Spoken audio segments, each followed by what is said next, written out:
प्यारे बच्चों, मेरे YouTube चैनल में आपका हार्दिक स्वागत है। आज हम पढ़ेंगे कक्षा 9वीं के पहला अध्याय गणित का इतिहास के अंतर्गत वर्गमूल ज्ञात करना विलोकनम विधि से। तो आज हम सबसे पहले जानेंगे इसका बेसिक यानी अवधारणा। पहले इसको समझना होगा, है ना। वर्गमूल ज्ञात करना है विलोकनम विधि से। तो सबसे पहले हम जान लेते हैं कोई भी संख्या। पहले देखेंगे संख्या। हमारे पास मेन संख्या होती है 1, 2, 3, 4, 5, 6, 7, 8, 9 और 10। इसी प्रकार यदि हम संख्या का वर्ग करते हैं, है ना, इसका वर्ग करें, क्योंकि वर्गमूल ज्ञात करना, वर्ग का मतलब 2 होता है, तो हम संख्या का वर्ग करते हैं तो 1 का वर्ग कितना होगा 1, 2 का वर्ग 4, 3 का वर्ग 9, 4 का वर्ग 16, 5 का वर्ग 25, 6 का वर्ग 36, 7 का वर्ग 49, 8 का वर्ग 64, 9 का वर्ग 81 और 10 का वर्ग हमें मिलेगा 100।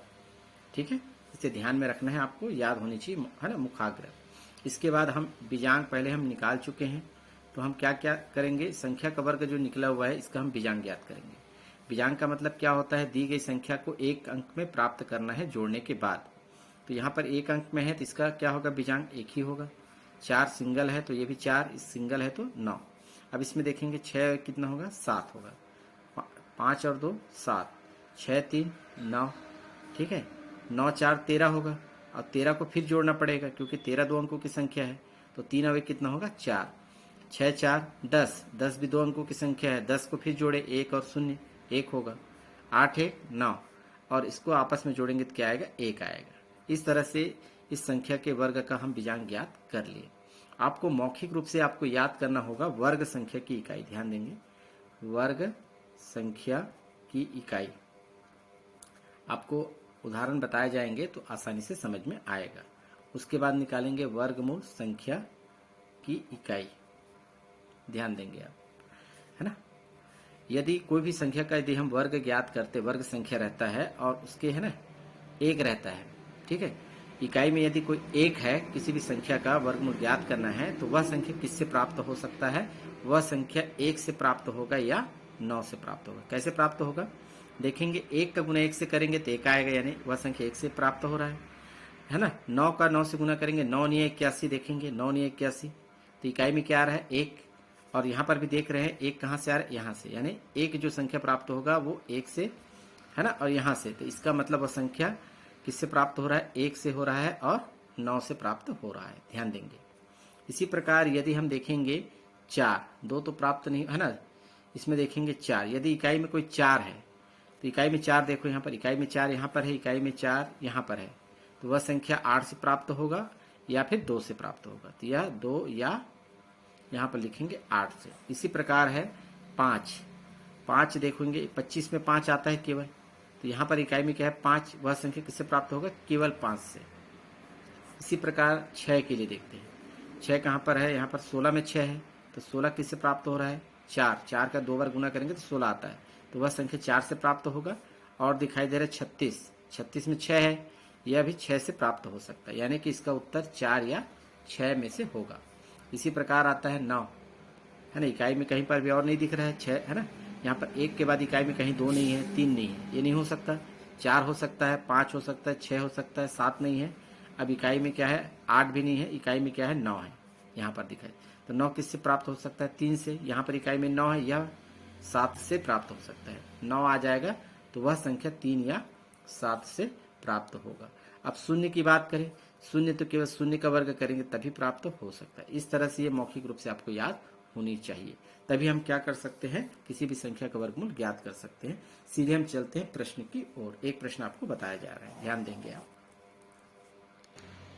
चलिए एक प्रश्न हम देखते हैं। वर्गमूल ज्ञात करना है 9409 का विलोकनम विधि के द्वारा। यहाँ पर आप देख रहे हैं 4 अंकों की संख्या है, इसकी जोड़ी बनाएं, इकाई जोड़ा, ये दहाई जोड़ा, यानी कि इसका उत्तर 2 अंकों में होगा। इससे हम इकाई का अंक प्राप्त करेंगे और इससे हम प्राप्त करेंगे दहाई का अंक। इससे हम, ये इकाई जोड़ा है, मान के चलिए इकाई जोड़ा, ठीक है, ये है आपका दहाई जोड़ा, ठीक है। इससे आप क्या प्राप्त करेंगे, इकाई का अंक, है ना, और इससे आप प्राप्त करेंगे दहाई का अंक, क्योंकि 2 अंकों में हमारा उत्तर होगा। ऐसा आप लिख सकते, कोई दिक्कत नहीं होगी। यदि ये चीज समझ में आ गई तो सबसे पहले इकाई का अंक क्या हो सकता है देखेंगे, है ना, इकाई अंक, है ना, इकाई अंक क्या है, यहाँ पर 9 है ना, तो 9 किससे प्राप्त हो सकता है, अभी आपको बताया गया 9 जो प्राप्त होगा 3 या 7 से। तो हमें इकाई अंक 9 हमें 3 या 7 से प्राप्त होगा। ठीक है, अब देखते हैं दहाई अंक, यानी 94 से प्राप्त होगा, है ना। दहाई जोड़ा आपके पास है, दहाई जोड़ा 94 से हमें दहाई अंक प्राप्त करना है, दहाई अंक प्राप्त होगा। ये आप लिखेंगे इस तरह से। अब कैसे प्राप्त होगा? इकाई का अंक 3 या 7 तो प्राप्त हो गया, दहाई का अंक क्या है देखेंगे 94, है ना। अब देखेंगे 94 जो है, यहाँ पर ये डाटा है आपके पास, है ना।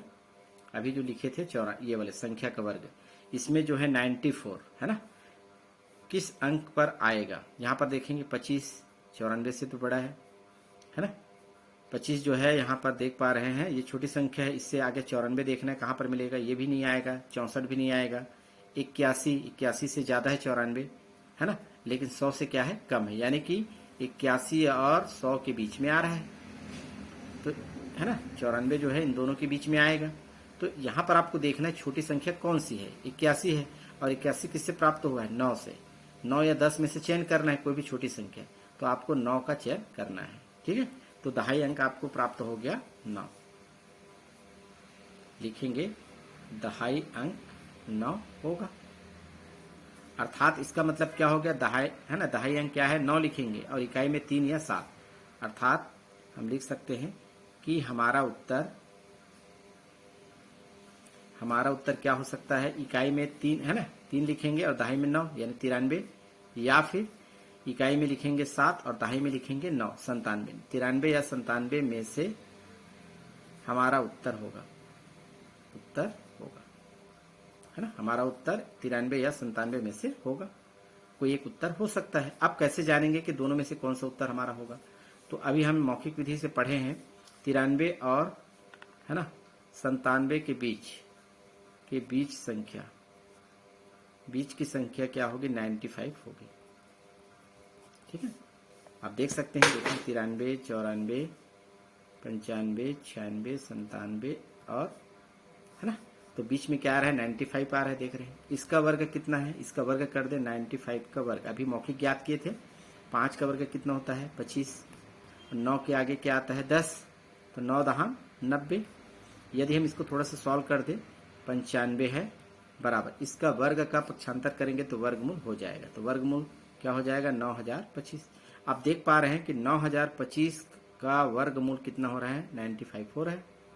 ठीक है, लेकिन हमें किसका ज्ञात करना है, देखेंगे प्रश्न 9409 का, ये संख्या क्या है, ज्यादा है।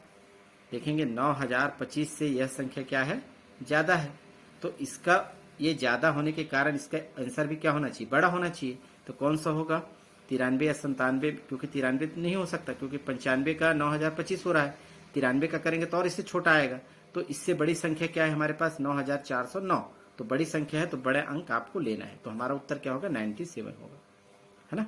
चूंकि यहाँ पर लिख सकते हैं कि 9409 बड़ी संख्या है इससे, 9025 से, अतः हम लिख सकते हैं, अतः अभीष्ट उत्तर क्या होगा हमारा, 97 होगा। इस तरह से आपको सॉल्व करना है। नेक्स्ट वीडियो में एक प्रश्न और बताएंगे।